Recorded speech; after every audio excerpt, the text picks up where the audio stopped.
the mighty MN128 rock crawler with its huge engine, super duper lights, and... Wait. There's no lights on the top. They got holes, but no lights. And no, it's not mighty. It's cheap, but it's okay because we're going to make it great. Well, as you can tell, I've made it work. So I'm going to show you how to do this pretty much step by step, except for the wiring. I did that a little off camera, but I explain it in the end what I did to make all the wiring work. But in this video, I'm going to show you how to use a Orlando Hunter light kit, which you can get from A-Main Hobbies. These are like $3. So I bought like 3 of them because, you know, I blow things up. So get that kit. You can follow along. It comes with the real thin black wire. I went ahead and got some wire as well for the top, which is 22 gauge solid wire. That made it a lot easier to wire in the top of the lights. So yeah, sit back and relax and follow along on this video. I hope to have some more videos on this great little crawler and all the upgrades we have coming along. So let's get started. I've already taken it apart. I've already looked to see if we can do it, and I think we can do it. But I haven't done it yet. So what I've learned is we have some holes here in the back of these lights that a 5mm LED fits in perfectly. So with that, we should be able to supply the voltage necessary to light up the 4 lights in the front from the lights. So let's give it a try. Let's take this thing apart. Let's see how much voltage it's giving. Let's find out where the connections are. Let's figure out how we can run the wires. And then let's figure out if we should hook these lights up in parallel or serial. So, if you're interested in that, continue watching. If not, continue watching. Go to the other room. Let the video continue, because I need the watch time. I need the views. I need the subs. I need all of that stuff. All right.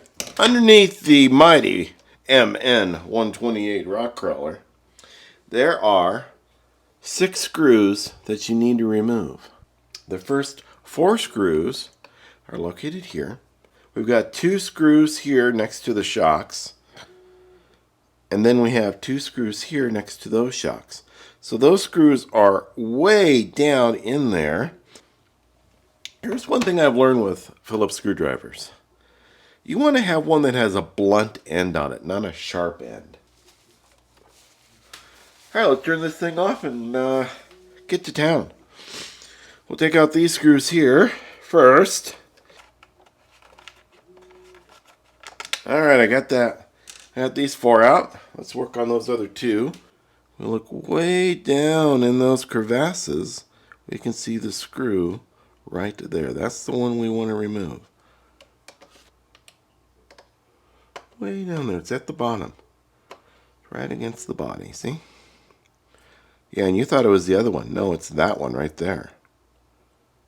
There's 4 of them. Remove all 4. There are all 6 screws removed. I've placed them in the proper orientation so that I can remember later. So I'm going to take a photograph of that, even though I'm making a video. I'm just proving a point. You should take a photograph of where the screws are every now and then so that you can go back to your handy dandy photos and figure out what's going on. Alright, we want to remove this. There, that comes off. There's the connector to connect the wires to the lights, or the lights to the controller unit. There's the light. This isn't really the controller. Some people might call it a controller. In my opinion, it's not, because there's nothing controlling it. It's more of a splitter. So it's front left, front right, back left, back right is how that thing is labeled. And it connects right here on the controller card or the receiver card. This is a receiver and electronic speed control combined into one. And then here's our mighty motor. It's not really that mighty, but it is a motor. It has a heatsink on it. Watch out! I'm gonna watch out all the time right there. All right, so yeah, the battery in it still, but that's okay. It doesn't matter. It's turned off. Let's turn it on and measure voltages. Let's do that first. I need to see how many volts are coming out of this thing. If it's a lot, I'm going to need a resistor. If it's not enough, I may not light the lights. Let's see. Got my handy dandy meter here. And we need to turn this thing on. There's a switch underneath. Oh, right there. You can see the switch is right there. Alright, it's on. The lights are blinking because the remote's not on. Or the transmitter, as the cool kids call it. Maybe the transmitter has to be on before. Oh, no, transmitter on. There we go. Now the lights are solid. The headlights here. Hard to see because the studio lighting is much brighter than that. Alright, so we have voltage. Our voltage meter ready to go. And the front left and front right, those are them. We can see the wires. We have 3 wires going. So there's 3 wires there, 1, 2, 3. So red, yellow, and green. Red, yellow, and green. Those are going to up here. Looks like the red and yellow ones are going to the headlights. Maybe. And the red one is going to something else. I don't know. We're going to have to take it apart and see.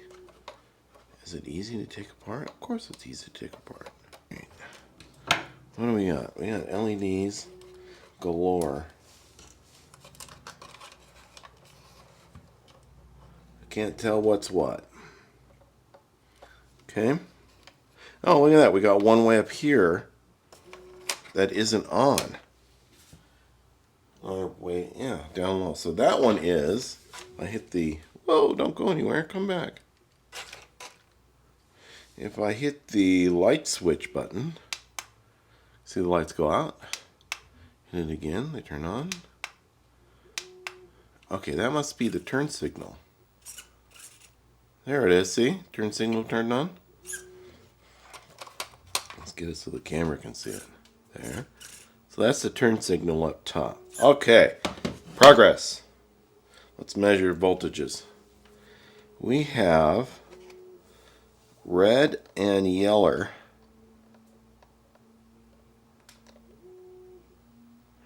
Red and yellow is giving me negative 1.1. Or negative 1.1. So that means that yellow might be negative. Let's see. 1.1 volts. Green and yellow. Oh, negative 2. Okay. That's good to know. So green and yellow is giving me 2.3 volts. 2.35 volts for green and yellow. And red and yellow give me 1 volt. And green and red give me nothing really. Okay, so let's turn on the blinker. Is there a way to turn it on for the... There it goes. Now we've got it blinking. So, if my theory is correct, it should be yellow and red. So yellow being positive and red, and I can see the voltage changing. Now, is it changing on yellow and green? No, it's steady on yellow and green. So yellow is negative, green is positive, and red is the turn signal. So is that going to be enough to light 4 LEDs? We're going to find out. I'll clean up the workbench and we'll get to the next experiment. There So now I want to unplug this before I continue because I need to get this cleaned up. There we go. There's that. This is a piece I'm not going to be working with right now. This is the piece I am going to be working with. I'll set it up over here. But we need to experiment. So I have my LEDs. Oh, I have my LEDs and I have a power supply that allows me to change the voltages. I didn't have a red one, so I made this one red. Alright, so we want, you can get zoomed in here for you. Alright, the LEDs have a short lead and a long lead. The long lead goes to red. On a breadboard, the holes are connected electrically this way on the outside. That's where your power is. This is your negative side, this is your positive side. These holes are all connected this way. So the holes in row 11 and 12 are not connected to each other. But all 5 of these are connected to each other. These holes are connected to each other, but not connected across this way. Okay? So with that in mind, let's hook these up parallel, which means all of the long wires connect to each other. So they're all connected in parallel with each other.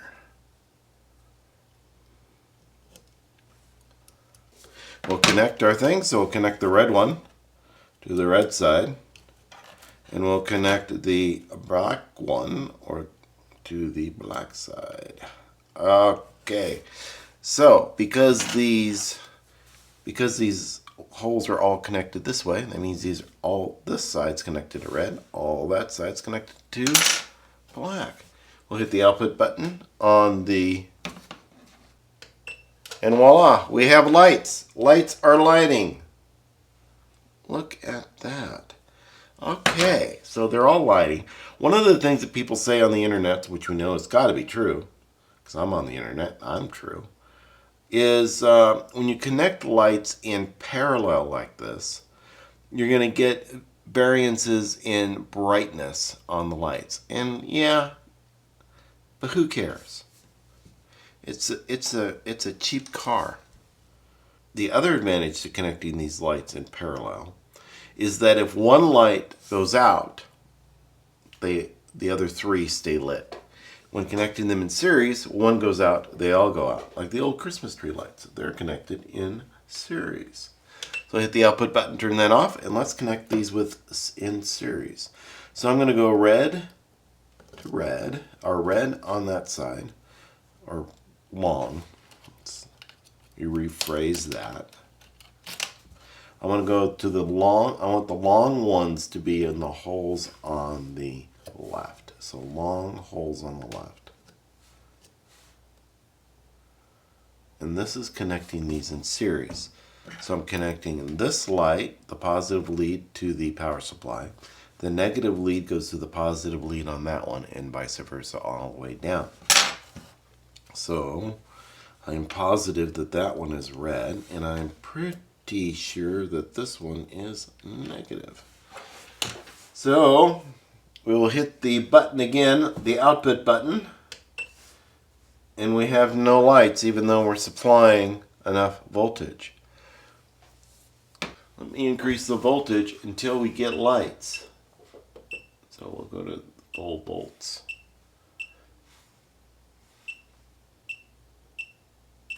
Well, starting to see some light at 10 volts, 11 volts, 3 volts, or 12 volts. All right, so why the heck is it doing it like that? Well, that's because each one of these lights is rated at 3 volts. So if I had 2 of them, I would only need 6 volts. Let me hit the output so it's easier to see. So if I had 2 of them, I would need 6 volts. One of them would only need 3. I get to 3 involved, that's 3 times 6 is 9, and then another one, 4, that's 12 volts. So series even though series, the advantage to that is all of the lights will level themselves out in brightness. So if you're concerned about an even brightness, you would want series. But the disadvantage in this application is I would need 12 volts, and I don't have 12 volts in the car. I only have 2.35 volts. Let's try one light first. So I'm going to go like this so I can see it. I'm going to turn on this great and wonderful car. I have lights blinking because the radio's not on. Turn on this radio again. There we go. That, I need an LED light. Down so you can see what's going on there. There we go. Oh yeah. So we need one of these great lights. And we know that positive is green and negative is a yellow. So let's put that on green and yellow. Green and yellow. Oh, it does light up. That's good. That's good. So it will work. It will work. All right, we have established that the lights indeed work. We have 4 lights that work, and the other lights continue to work, so that's good. Now we need to figure out how to get the wires to run from up here to down here. So we got some explaining to do. Let's remove these.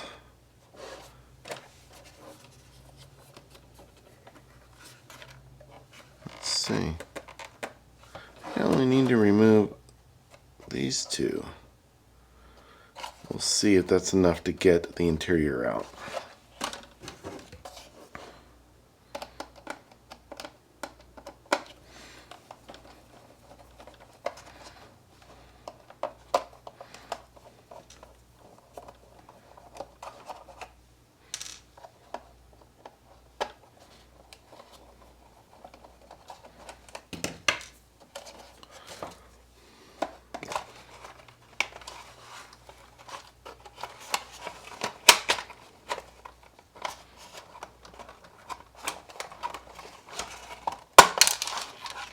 Voila. That's a lot of screws. So there's the interior. Hey, halfway through running this wire, I found out I can run this wire through this little hole right here. Through this little hole. And up around here. And on the side of the windshield are 2 little clips there for wires. So I'm going to run it down that way and up through. And then that ought to get me the wire on the other side. So that is the plan. The other thing I'm going to use is, for my good friend's Bondek, I'm going to use this to hold the wires in place. That'll make it real easy and quick without having to worry about hot glue getting all over the place, or waiting for other glue to dry, because that will dry real quick. And that is a good use for Bondek. This is not really good for gluing, because it's not a glue, it's resin. And so it'll be really good for the purpose of holding the wires on. So I will get that together and get the interior back in, and then see you on the other side. Alright, I got the body back together. I got the wire run. Hardest part of this whole thing so far was taking this out. What I determined is you need to obviously take those out, all the screws, and then take out the rear lights, the little lights here. Take those out. Just a little clip in the back you push down, they pop right out. Then comes out pretty easy. So I've got it all run. I use the Bondek to get it all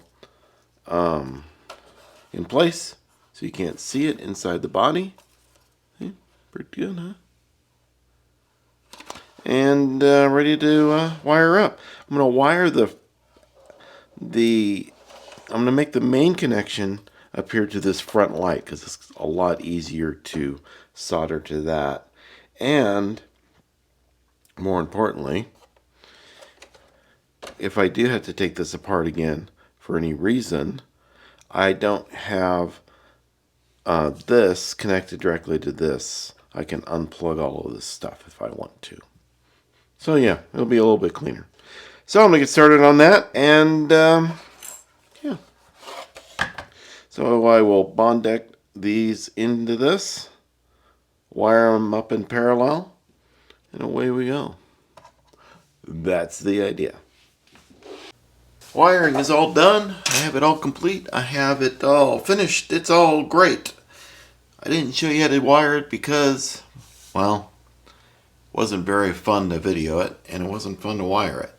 I used the real thin wires that came with that A-main kit to go from the first light down to the front light. Then I used regular solid wire, and I'm going to use this white one as a demonstration, to wire the rest of them. I put the wire in such a way where it fit between the two long leads like that, and then like that again, and then so on and so forth. So we have wire that runs from this side down and then up to the side. Kind of hard to see. So I have wire that starts on this side, on this wire, or wire that runs from this connector down, across, up, connects to here, then another one from there, down, across, up to here, and then to there. And then on the other side, down, across and up, down, across and up, down, across and up. And then once I got that done, then I connected the wires to that front light. With that done, I had them on and I tested the connection so I could tell which one was what, because they're all black wires. It's hard to tell which is positive and negative. And I got it all to work. So here we have the results of the lights. We can see they're blinking because the transmitter's off, but we'll turn the transmitter on. And now we have lights that work here on our Jeep. Isn't that cool and nifty? That's how you do lights on your MN128 Jeep out here on the top. I hope I explained enough on how to do this that you can do this on any RC model, not just the MN128, but any model for that matter. Now that we have some lights working, what's next for this great rock crawler? Well, as you can see, it is quite bumpy and the suspension is bad. So I've got a shock kit to install. That'll be next. I have a brushless motor system that I want to install on this to give it better low range. I have a bearing kit that I want to install in this. So I'll have some bearings to put in there. I have some different size pinions so that I can see which pinion will work best with the new motor. And a new servo for the front. So a high speed, high torque servo. So all of those different upgrades I will be installing into this great little rock crawler. I'll be doing the same kind of videos in detail on each of those so that you can apply that knowledge in installing these kinds of upgrades to your rock crawler. If that interests you, please subscribe and like and all that other stuff so that you'll be notified when that next video comes out. So until then, happy crawling, and thanks for watching Bill's Workbench.